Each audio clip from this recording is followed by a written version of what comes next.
அன்புக்குரியவர்களே, மீண்டும் ஒரு ருசியாக உங்களை வாழ்த்துகின்றேன். கர்த்தர் நல்லவர், அவர் கிருபை என்றும் நம்மோடு இருக்கிறது. இந்த கடுமையான சூழ்நிலைகளில் மீண்டும் கர்த்தருடைய வார்த்தையை நாம் தியானிப்பதற்கு ஆண்டவர் தந்த இந்த புதிய நாளுக்காக, புதிய வாழ்வுக்காக நன்றி செலுத்துகிறோம். நம்முடைய வாழ்க்கையில ஒவ்வொரு நாளும் ஆண்டவர் நமக்கு கொடுக்கின்ற ஒரு ஈவாக இருக்கிறது. அதுவும் இந்த மாதிரி சூழ்நிலையிலே நாம் வாழுகின்ற ஒவ்வொரு நாளும் கர்த்தர் நமக்கு தந்திருக்கிற ஒரு ஆசீர்வாதம் என்பதை நாம் புரிந்து கொள்ள வேண்டியதாக இருக்கிறது. அந்த நன்றி நிறைந்த இருதயத்தோடு நாம் ஆண்டவரை நோக்கி பார்ப்போம். இந்த நாளுக்கான அந்த தலைப்பு, ஆண்டவர் வழியை விடுதலை அருளப்படுகிறது. ஆண்டவரின் வழி விடுதலை அருளப்படுகிறது. The God who creates the way for the liberation. இன்னைக்கு நம்முடைய வாழ்க்கையில் என்ன காரியம், என்ன சூழ்நிலை, என்ன நிலைமையாக இருந்தாலும் ஆண்டவர் அதற்குள்ளாக அதன் வழியாக செயல்படுகிறார் என்கின்ற இந்த உண்மையை இந்த பகுதி நமக்கு கற்றுத்தருகிறதாக இருக்கிறது. இந்த திருமறையை பொறுத்த மட்டும் பொதுவாகவே நம்முடைய பழைய ஏற்பாடு என்ன சொல்லப்படுகின்ற இந்த திருமறை கிறிஸ்தவர்களுடைய உண்மையான திருமறை கிடையாது. இது யூதர்களுடைய திருமறை. அந்த திருமறையை நாம் எடுத்து வைத்திருக்கின்றோம். காரணம் என்னவென்றால், நம்மளுடைய புதிய ஏற்பாடு கிறிஸ்துவின் வாழ்வு என்பது இந்த பழைய ஏற்பாட்டை சார்ந்துதான் இருக்கிறது. இந்த வரலாற்றிலிருந்து அந்த வரலாறு வருகிறதுனால நமக்கு ரெண்டுமே முக்கியம். பழைய ஏற்பாடு முக்கியம், புதிய ஏற்பாடு முக்கியம். ஆனால் யூதர்களை பொறுத்த மட்டும் அவங்களுக்கு புதிய ஏற்பாடெல்லாம் கிடையாது. அவங்களுக்கு இருக்கிறது ஒரே திருமறை தான். அது என்னன்னா, நம்முடைய கையில் இருக்கின்ற அந்த பழைய ஏற்பாடுன்னு சொல்லப்படுகிற புத்தகம். அதே போல யூதர்கள்ல நிறைய குழுக்கள் இருக்கிறார்கள். நமக்கு தெரியும், பரிசேயர், சதுசேயர் அப்படின்றது. அவங்களை பொறுத்த மட்டும் ஒரு குழுவினர் இந்த மோசையின் புத்தகத்தை மட்டும்தான் ஏற்றுக்கொள்ளுகிறவர்களாக இருக்கிறார்கள். அந்த மோசையின் புத்தகம் தோரா என சொல்லப்படுகிறது. நம்ம புரிந்து கொள்ளணும்னா 5 ஆகமங்கள், ஆதியாகமும், யாத்திராகமும், லேவியராகமும், எண்ணாகமும், உபாகமும், இந்த 5 சட்ட நூல் என்று சொல்லப்படுவது அவருடைய வழக்கமாக இருக்கிறது. இன்னைக்கு நம்ம இது ஆதியாகமும் யாத்திராகமும் நம்ம சொன்னா இது டிரான்ஸ்லேஷனுக்கான நேம். அதே போல இங்கிலீஷ்ல ஜெனசிஸ், எக்ஸோடஸ்ன்னு சொல்றோம். ஆனா உண்மையிலே எபிரேய திருமறையில இதுக்கான பெயர்கள் என்ன அப்படின்னு கேட்டீங்கன்னா, ஒவ்வொரு பகுதியில இருக்கக்கூடிய, ஒவ்வொரு புக்ல இருக்கக்கூடிய முதல் வசனம் தான். ஒருவேளை ஆதியாகமம் முதல் அதிகாரத்துல முதல் வசனம் எப்படியாக இருக்கிறது, ஆதியிலே தேவன் அப்படின்றது தான் அந்த புக்கோட டைட்டில். இந்த பிகினிங் அப்படின்றது தான் அந்த புக்கோட டைட்டில். அதே போல யாத்திராகமத்துடைய பேர் புத்தகம் எபிரேய பைபிள் அப்படின்னு கேட்டீங்கன்னா அந்த முதல் வசனம் தான். எகிப்துக்கு போன இஸ்ரவேலுடைய குமாரரின் நாமங்கள் ஆவன, இதுதான் அந்த புக்குடைய டைட்டில். அதே போல இந்த 5 புத்தகத்துடைய டைட்டிலும் அந்த முதல் வசனத்துடைய தொடக்கம் தான் அவங்க வைத்திருக்கிறார்கள். நம்ம அந்த டிரான்ஸ்லேஷன், அந்த இதுக்கப்புறம் அந்த பைபிளோட கேனனைசேஷனுக்கு அப்புறம் தான் இந்த பெயர்கள் நம்ம கொண்டு வந்திருக்கின்றோம். ரைட், இதை ஏன் நான் அப்படி சொல்ல வரேன்னா, இந்த விடுதலை பயணம் அப்படின்றது அவங்களுடைய அந்த மீட்பின்ஸ், அந்த சால்வேஷனுடைய ஜேர்னியோடைய ஸ்டார்டிங் பாயிண்டாக இருக்கிறது. இஸ்ரவேல் மக்கள் எகிப்துல அடிமைகளாக இருக்கிறார்கள். கடவுள் மோசே எனக்கூடிய மிகப்பெரிய தலைவரை கொண்டு அந்த மக்களை மீட்டு கொண்டு வருகிறார். இதுல முழுக்க முழுக்க யார் செயல்படுகிறார் அப்படின்னு கேட்டனா, ஆண்டவர் தான் செயல்படுறார். The God who put himself, அவர் தம்மையே இதுக்குள்ளாக கொண்டு வருகின்றார். அதாவது விடுதலை பயணத்திலே ஆண்டவர் களம் கண்டிருக்கிறார். He is in the field. அவர் ஏதோ மேல இருந்து மோசஸ்க்கு இன்ஸ்ட்ரக்ஷன் கொடுக்கிறவர் அல்ல. அவர் ஒவ்வொரு நாளும் அந்த களத்திலே, அந்த பயணத்திலே அவர்களோடு பயணிக்கிற தேவனாக இருக்கிறார். ரைட், இந்த ஜேர்னி என்னைக்கு பிகின் ஆச்சு அப்படின்னு கேட்டீங்கன்னா, இந்த ப்ராசஸ் 1ஆம் அதிகாரத்திலிருந்து 11ஆம் அதிகாரம் வரை அந்த ப்ராசஸ் போயிட்டு இருக்கு. என்ன ப்ராசஸ்னா, மோசையை அழைக்கிறது, மோசையை தகுதிப்படுத்துகிறது, மோசை போய் பார்வோனுக்கு முன்பாக பேசுவது, பார்வோனுடைய இருதயம் கடினப்படுவது, பார்வோனுக்கு எதிராக மோசை அந்த 9 அந்த பிளேகை கொண்டு வருவது, அந்த 9 காரியங்களை நிறைவேற்றுவது, இந்த வாதைகளை நிறைவேற்றுவது. இந்த 10வது வாதை வரும்பொழுதுதான் இந்த விடுதலை பயணத்தின் தொடக்கம், அந்த ஜேர்னி ஸ்டார்ட் ஆகிறது. நம்ம எல்லாருக்கும் தெரியும், அந்த 10th வாத அப்படின்றது அழிவு, பேரழிவு. எப்படிப்பட்ட அழிவு அப்படின்னு பார்த்தீங்கன்னா, எகிப்திய குடும்பத்தில் இருக்கக்கூடிய அந்த முதல் பிள்ளை மரணம் அப்படின்றது அதோடைய இது. ரைட், இப்போ பொதுவாகவே இதுல ஒரு தியாலஜிக்கல் டிபேட் இருக்குது. என்ன சொல்லுவாங்கன்னா, நம்ம சின்ன வயசுல இருந்து இருக்கிற அண்டர்ஸ்டாண்டிங் அப்படின்னா முதல் குழந்தை செத்து போயிடும் அப்படின்றது தான். ஆனா டெக்னிக்கலா யோசிச்சு பார்த்தீங்கன்னா, யாரெல்லாம் முதல் குழந்தையோ அவங்க எல்லாம் செத்து போவாங்க அப்படின்றது தான். அப்ப யாரெல்லாம் முதல் குழந்தைன்னா, ஒரு குடும்பத்துல யாரெல்லாம் முதல் வாரிசா இருக்கிறாங்களோ அவங்களும் இறந்து போயிருக்கலாம். அப்படின்றது இருக்கு. சில பேர் வந்து இல்ல, குழந்தைங்க தான் இறந்து போயிருப்பாங்க, ஏன்னா இஸ்ரவேலுடைய குழந்தைகள் கொலை பண்ணப்பட்டது, அதுக்கு ஈக்குவலண்டா எகிப்திய குழந்தைகள் கொலை செய்யப்படுகிறதுன்ற ஒரு டிபேட்டும் இருக்கு. இன்னொரு புறம் பார்த்தோம் என்றால் அங்க வார்த்தை என்ன சொல்லப்பட்டிருக்குன்னா, முதல் பிள்ளை சாவாங்க. ஒருவேளை என்னன்னா அந்த அந்த தலைமைத்துவம்க்கு யார் முதல்ல வருவாங்க? முதல் பிள்ளை தான். அந்த முதல் பிள்ளை இருக்கக்கூடாதுன்றதுக்காக தான் ஒருவேளை அந்த ராஜா குடும்பத்துல மூத்த மகனா இருந்தா கூட அவர் இறந்து போயிருக்கிறதுக்கான வாய்ப்புகள் உண்டு. ரைட், இது குறித்தான நமக்கு பெரிய தகவல்கள் இல்லை, பட் ஆனால் இப்படி ஒரு தாட்டும் இருக்கிறது என்பதை நாம் புரிந்து கொள்ள வேண்டியதாக இருக்கிறது.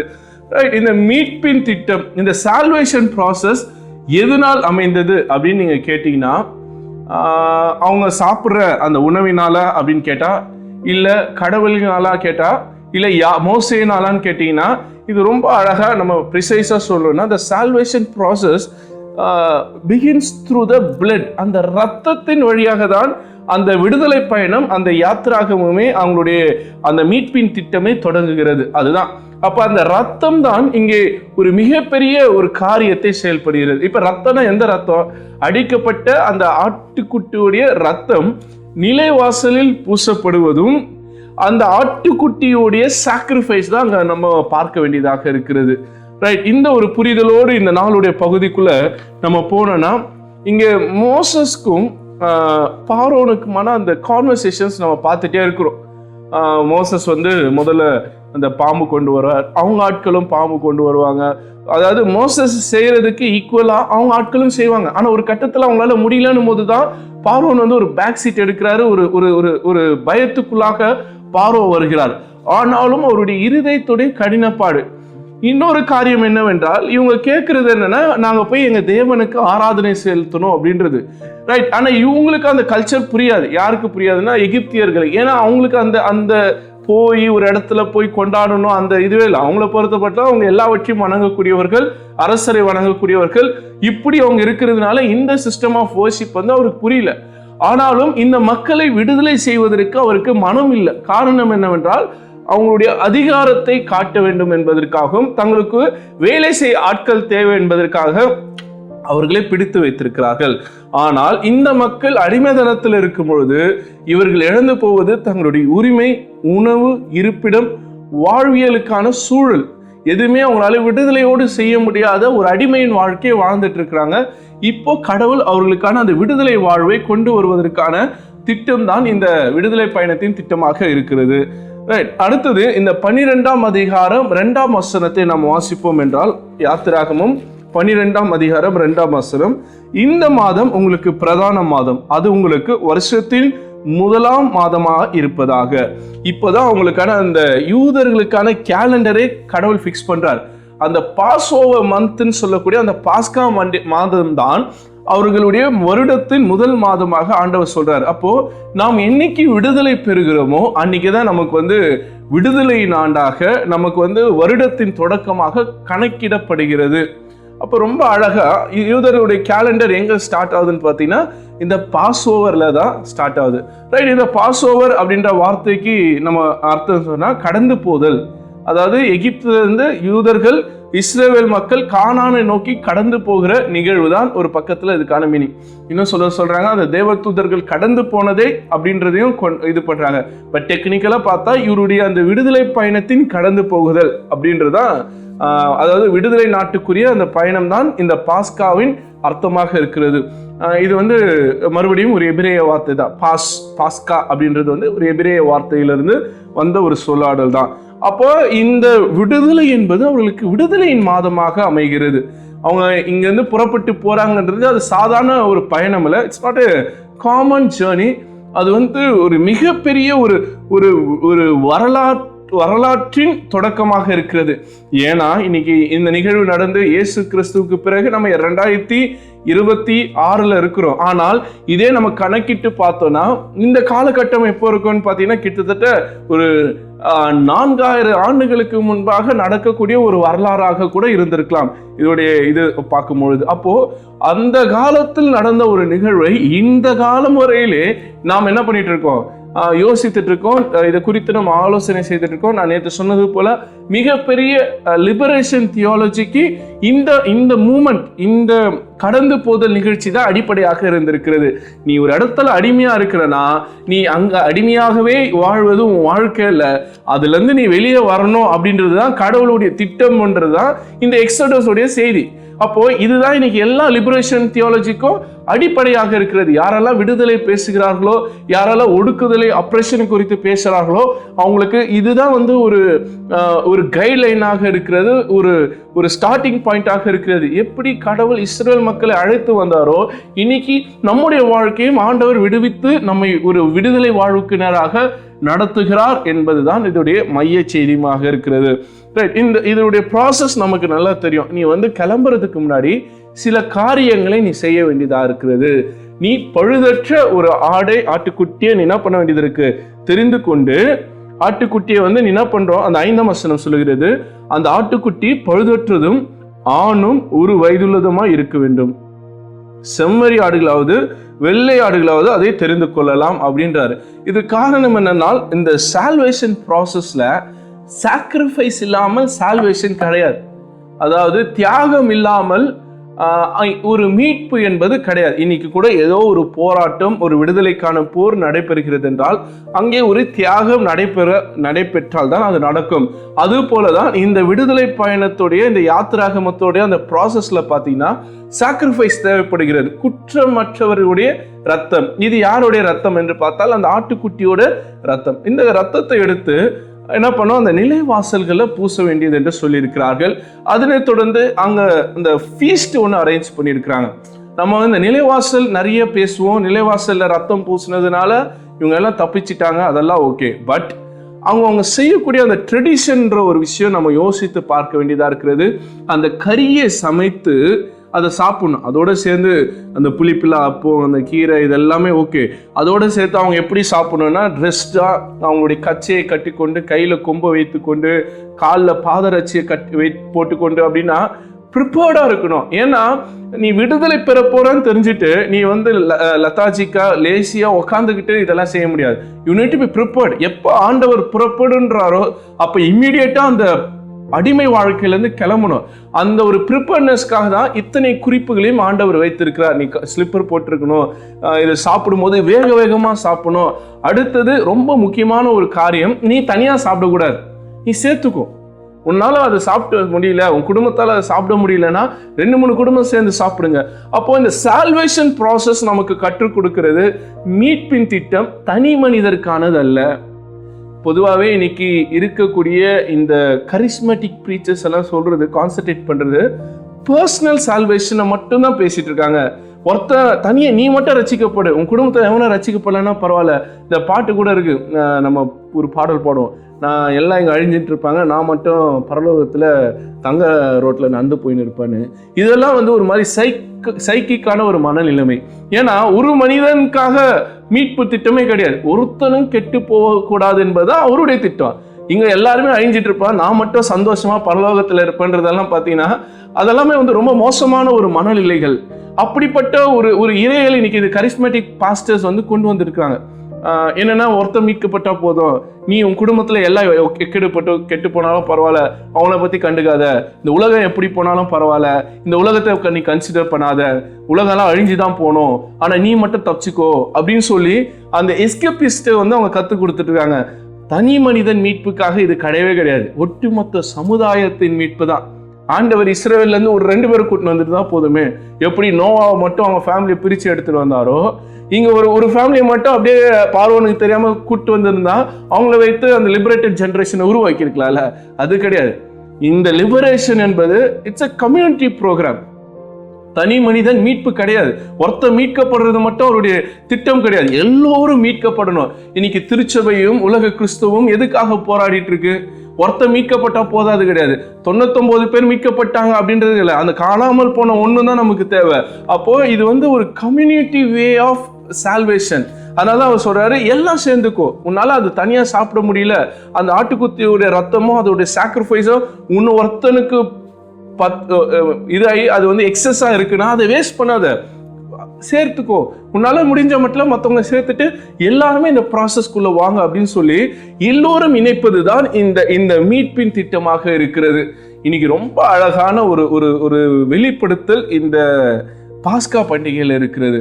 அடுத்தது நீ கிளம்பும் போது நீ ப்ரிப்பேர்டா கிளம்புற, ரைட். அடுத்தது அந்த பிளட் எடுத்து நீ நிலைவாசல்ல பூசுவது என்பது உன்னை நீ அடையாளப்படுத்திக் கொள்வதற்காக தான். என்னன்னா, நீ அடிமை மக்கள், நீ ஒடுக்கப்படுகின்ற மக்கள். இன்னொன்னு, நீ மீட்பை எதிர்நோக்கி இருக்கிறவன். ஆனா அங்க ரத்தம் பூசப்படாத வீடுகள் என்பது அது அடிமைப்படுத்துகின்ற ஒரு இனமுமாகவும் இவர்களை அழிக்கின்றவர்களாகவும் இவங்க கடவுளுடைய திட்டத்துக்கு வர மறுக்கிறவர்களாக இருக்கக்கூடிய ஒரு கூட்டம். அதுதான் அந்த எகிப்திய கூட்டம். அப்போ அந்த வேரியேஷனை கடவுள் காட்டுகிறார். இன்னைக்கும் நாம் பிரித்தெடுத்தவர்கள் என்பதற்காகனா நாம் இந்த உலகத்துக்கானவர்கள் அல்ல என்பதை நம்ம செட் அப்பார்ட்டட். ஆனா நம்ம set அப்பார்ட்டட் எதற்காகனா, to show this world that we are called out community, we are a model community. இந்த மற்ற மக்களுக்கு நாம் ஒரு முன்னுதாரணமாக இருப்பதற்காக தான் நாம் அழைக்கப்பட்டிருக்கின்றோம். அதாவது ஆண்டவரால் தெரிந்து கொள்ளப்பட்ட ஜனம் இப்படிப்பட்டவங்க அப்படின்றது இந்த உலகத்துக்கு காட்டணும். அதுக்கு ஒரு எக்ஸாம்பிள் ஆண்டவர் செட் பண்ணுகிறார். அதுக்காக தான் இஸ்ரவேல் மக்களை அவர் தெரிந்து கொண்டிருக்கிறார். அடுத்தது இந்த ப்ராசஸ்ல அந்த ரத்தத்தை நான் பார்க்கும்பொழுது நான் கடந்து செல்வேன் அப்படின்னு சொல்றது என்னன்னா, இவங்க தங்களை சுத்திகரித்துக் கொள்வதற்கும் தங்களை கடவுளுடைய திட்டத்துக்கு உட்படுவதற்கு தங்களை இடம் கொடுத்திருக்கிறாங்க. ஒருவேளை எகிப்தியர்கள் கூட இதை கேள்விப்பட்டு அவங்களுடைய வீட்டுகளை பூசியிருந்தா கண்டிப்பா அவங்களுக்கும் அந்த மீட்பின் திட்டம் வந்திருக்கும். அப்போ இந்த திட்டம் என்பது யாரெல்லாம் அந்த சால்வேஷன் ப்ராசஸ்குள்ள அந்த ரத்தத்தினால் தங்களை கவர் பண்ணி கொள்ள விரும்புகிறார்களோ அவர் எல்லோருக்கும் பொதுவானது என்பதை நாம் புரிந்து கொள்ள வேண்டியதாக இருக்கிறது. ரைட். இப்போ ஜட்ஜ்மெண்ட் அண்ட் மர்சி ரெண்டுமே இங்க நடைபெறுகிறது. எகிப்தியர்கள் இவங்க செய்த எல்லாவற்றுக்கும் அவங்களுக்கு நியாய தீர்ப்பு அங்க நடைபெறுகிறது. அதே போல இவ்வளவு வருடம் பாடுகளை அனுபவித்தவர்களுக்கு இரக்கத்தை ஆண்டவர் கொடுக்கிறார். அப்போ இன்னைக்கு ரெண்டுமே நமக்கு முன்பாக இருக்கிறது. நியாய தீர்ப்பும் இருக்கிறது, இரக்கமும் இருக்கிறது. நம்ம நியாய தீர்ப்பை எடுத்துக்கொள்கிறோமா, இரக்கத்தை எடுத்துக்கொள்கின்றோமா? அப்ப இந்த இரக்கம் எப்படி கிடைக்கும்? அந்த ரத்தத்தினால் கிடைக்கும். அப்ப அந்த ரத்தத்தோடு தன்னை கழுவிக் கொள்கிறவர்கள், தங்களை உட்படுத்திக் கொள்கிறவர்களுக்கு மீட்பு என்பது உண்டு என்பது இது கற்றுக் கொடுக்கிறது. அடுத்தது ஹிஸ்டாரிக்கலா அப்படின்னு பார்த்தீங்கன்னா, இது இவர்கள் நினைவு கூற வேண்டிய ஒரு செயல்பாடாக இருக்கிறது. இன்னைய வரையிலும் யூதர்கள் இதை நினைவு கூர்ந்துட்டு இருக்காங்க. எல்லா வருடத்திலும் இந்த பாஸ்கா பண்டிகையை அவர்கள் கொண்டாடுகிறார்கள். இது ரொம்ப அழகான example. Jesus Christ he himself instructed, இல்லைன்னா அவரே செலிப்ரேட்டட் த பாஸ்ஓவர். அவர் பார்த்தீங்கன்னா ஒரு மரணத்தை நாளைக்கு சந்திக்க போறாரு. ஆனா இன்னைக்கு நன்றாரு நம்ம பாஸ்கா பண்டிகை கொண்டாடணும்ன்றாரு. காரணம் என்னன்னா, he wants to remember the process of salvation where it begins. இந்த மீட்பின் திட்டம் எங்கு தொடங்கியது என்பதை மறுபடியும் அவர் ஞாபகத்துக்கு கொண்டு வரவும் அவருடைய சீடர்களுக்கு அதை நினைவூட்ட விரும்புகிறார். அன்னைக்கு தொடங்கின அந்த பயணம், இன்னைக்கு இஸ்ரவேல் மக்கள் எகிப்திலிருந்து கானானை நோக்கி பயணப்பட்டாங்களே, அன்னைக்கு இந்த ப்ராசஸ் தொடங்கி இருக்கிறது. இன்னைக்கு இந்த ப்ராசஸ் ஒரு புது பரிமாணத்தை எடுக்க போறது என்பதை இயேசு அவருடைய அந்த ராபோஜனத்தின் வழியாக நமக்கு இரவு விருந்து வழியாக கற்றுத்தருகிறார். அப்போ ஒவ்வொரு வருஷமும் இந்த யூதர்கள் கானானுக்கு செட்டில் ஆயிட்டாங்க. இப்ப செட்டில்மெண்ட்ல இருக்கிறாங்க. இந்த பாஸ் ஓவரை ஒவ்வொரு வருஷமும் கொண்டாடுவாங்க. அப்போ ஒவ்வொரு வருஷம் பாஸ் ஓவரை கொண்டாடும் போது அவங்க வீட்டில் இருக்கிற பசங்க கேட்பாங்க, என்னத்துக்கு இது வருஷந்தோறும் நம்ம ஒரு ஆட்டை பிடிச்சி அதை கொன்று அதை ரத்தத்தை வாசலில் பூசி அதை கறியை நம்ம சாப்பிட்டு அதுவும் ட்ரெஸ் பண்ணிட்டு வீட்டில் சாப்பிடணும்னா எப்படி சாப்பிடுவோம், ரிலாக்ஸாக தான் சாப்பிடுவோம். ஆனால் இது மட்டும் ஏன் நம்ம ப்ரிப்பேர்டாக சாப்பிடணும் போது, அதுவாப்பா இப்படி நம்ம ஒரு காலத்துல நம்ம தாத்தா பாட்டி மூதாதையர்கள் அடிமைப்பட்டு இருந்தாங்க. நம்ம ஆண்டவரை நோக்கி கதறும் போது ஆண்டவர் அவருடைய கண்களால் நம்மளை பார்த்து அவர் செவிலால் நம்மளை கேட்டு நம்முடைய வழிகளை உணர்ந்து மோசே என்கின்ற தலைவனை அனுப்பி நம்மை மீட்டு எடுத்து வந்தார். இந்த 40 வருஷம் நம்முடைய ஆடைகள் பழுதா போல, நம்முடைய செருப்பு கிழிஞ்சு போல, ஆண்டவர் தேவ தூதர்கள் சாப்பிடக்கூடிய உணவையும் காடையும் கொடுத்து நம்மை போஷித்து கண்மலையிலிருந்து தண்ணீரை தந்து வாக்கு பண்ணின கானானுக்குள் நம்மை பிரவேசிக்க செய்தார். இதை நினைவு கூறுவதுதான் இந்த பாஸ்கா பண்டிகைனோன. அப்ப யோசிச்சு பாப்பா, அப்பாடி நம்ம வணங்குகிற கடவுள் யாவே கடவுள் இவ்வளவு பெரிய பராக்கிரமத்தை நமக்காக செய்திருக்கிறார் சொல்லி அந்த தெய்வத்தை, அந்த இறைவரை அவர்கள் கொண்டாட ஆரம்பிப்பார்கள். இது தலைமுறை தலைமுறை தலைமுறை கொண்டு போனோன்றதுக்காக தான் ஆண்டவர் இந்த ஒரு அழகான இந்த ரெமம்பரன்ஸ், இந்த ஹிஸ்டாரிக்கலான இந்த கான்செப்டை உருவாக்கி இருக்கிறார். ஜீசஸ் கிரைஸ்டுக்குள்ள இப்ப நம்ம வர வேண்டியதாக இருக்கிறது. இயேசு கிறிஸ்து இதுக்கு ஒரு புது டிரான்ஸ்ஃபர்மேஷனை கொண்டு வந்திருக்கிறார். நான் ஆரம்பத்துல சொன்னது போல இந்த மீட்பு என்பது இரத்தத்தினாலே வரும் என்பது போல நம்முடைய வாழ்க்கையும் நாம் மீட்கப்பட வேண்டியதா இருக்கிறது. த பாஸ் ஓவர் நம்முடைய வாழ்க்கையிலும் இருக்கிறது. கடந்த அடிமையின் வாழ்விலிருந்து நம்மை மீட்டெடுத்து இயேசு நமக்கு ஒரு புதிய வாழ்வை, மீட்கப்பட்ட வாழ்வை கொடுக்கிறார், அவர் அந்த சிலுவையில் சிந்திய ரத்தத்தினாலே. சோ எப்படி ஆட்டுக்குட்டியோடைய ரத்தம் இஸ்ரவேல் மக்களை இந்த வாதையிலிருந்து காப்பாற்றியதோ, இயேசுவின் ரத்தம் நம்மை உலக பாவத்திலிருந்து மீட்டெடுத்து ஒரு புது வாழ்வை தந்திருக்கிறது. அடுத்தது எப்படி பாஸ் ஓவர் அவங்க ரிமெம்பர் பண்றாங்களோ, நாமும் இயேசுவை ஒவ்வொரு திருவிருந்திலும் நாம் நினைவு கூறுகிறோம். அதான் இயேசு சொல்றாரு, என்னை நினைவு கூறும்படி இதை செய்யுங்கள், இது உங்களுக்காக பிற்கப்பட்ட சரீரம், இது உங்களுக்காக சிந்தப்பட்ட என் ரத்தம் என்பது அது ஒவ்வொரு முறையும் அந்த சால்வேஷன் ப்ராசஸை நமக்கு மறுபடியும் ஞாபகப்படுத்தி கொண்டிருக்கிறது. ரைட், பாஸ் ஓவரையும் ஜீசஸையும் நம்ம கிரைஸ்டையும் இது பண்ணனா, பாஸ் ஓவர்ல குற்றமில்லாத கபடற்ற அந்த ஆட்டுக்குட்டி பலியிடப்படுகிறது. கிறிஸ்து நமக்காக பாவம் இல்லாமல் நமக்காக அவர் பலியிடப்பட்டார். அடுத்தது இந்த ரத்தம் மரணத்திலிருந்து பாதுகாத்தது. இந்த ரத்தம் அந்த நித்திய மரணத்திலிருந்து நம்மை பாதுகாத்து நித்திய வாழ்வுக்குள்ளாக நடத்துகிறது. அதே போல இந்த ஆட்டுக்குட்டியோட ரத்தத்தை எலும்பை உடைக்காதபடிக்கு இயேசுவின் எலும்புகளும் முறிக்கப்படவில்லை. அந்த ஒரு செய்தியும் பார்க்கிறோம். இது உடல் ரீதியான விடுதலை இந்த பாஸ் ஓவர்.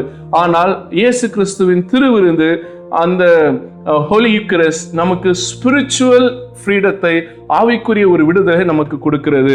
1 கொரிந்தியர் 5:7 பார்த்தீங்கன்னா, கிரைஸ்ட் அவர் Passover lamb has been sacrificed. Kristhu நமக்கான பாஸ்கா பலியாக மாறினார் என்று பவுல் கொரிந்தியருக்கு எழுதும்போது 1 கொரிந்தியர் 5:7 சொல்லுகிறார். இப்போ கிறிஸ்துவே அந்த அடிக்கப்பட்ட ஆட்டுக்குட்டியாக நமக்கு மாறுனதுனாலே இந்த விடுதலையின் வாழ்வு நமக்கு கிடைத்திருக்கிறது. அன்புக்குரியவர்களே, நான் நிறைவு செய்கின்றேன். இந்த ரட்சிப்பு, இந்த மீட்பு, இந்த சால்வேஷன் ப்ராசஸ் ரத்தத்திலிருந்து தொடங்கி இருக்கிறது. அந்த ரத்தத்தினாலே நாம் மீட்கப்பட்டிருக்கின்றோம். ஒருவருடைய தியாகத்திலிருந்து மற்றவருடைய விடுதலையை நாம் பெற்றிருக்கின்றோம். அதற்கு நாம் கடவுளுக்கு நன்றி உள்ளவர்களாக இருக்கின்றோம். இது எல்லாமே நம்ம பண்ணதான் கேட்டால் இது எதுவுமே நம்மளுடைய ப்ராசஸ் அல்ல, நம்மளுடைய திட்டம் அல்ல, நம்மளுடைய உழைப்பல்ல. இது எல்லாமே கடவுள் செய்தது, நமக்காக அவர் பண்ணின திட்டங்களாக இருக்கிறது. நான் நிறைவு செய்கின்றேன். ஒரு உண்மையான ஒரு கதையை நான் சில மாதங்களுக்கு முன்பாக, சில வருடங்களுக்கு முன்பாக படிக்க கேட்டேன். பீகார் பகுதியில் ஒரு மனிதர், அவருடைய பேர் தஷ்ரத் மான்சி. அவருடைய மனைவி சுகவீனமாக இருக்கிறாங்க. மரணப்படுக்கையில் இருக்கும்போது ஒரு ஹாஸ்பிட்டலுக்கு கூட்டிட்டு போலான்னு போகும்போது அங்கே அவங்களுடைய ஊரை சுற்றி ஒரு பெரிய மலை இருக்கிறது. அந்த மலையை சுற்றி போனால்தான் ஹாஸ்பிட்டலுக்கு போக முடியும். கிட்டத்தட்ட பல 60 கிலோமீட்டருக்கு மேலே, 110 கிலோமீட்டருக்கு மேலே அவர் டிராவல் பண்ணி அவங்க மனைவி கூட்டி போகிறதுக்குள்ள அவங்க மனைவி இறந்து விடுகிறார்கள்.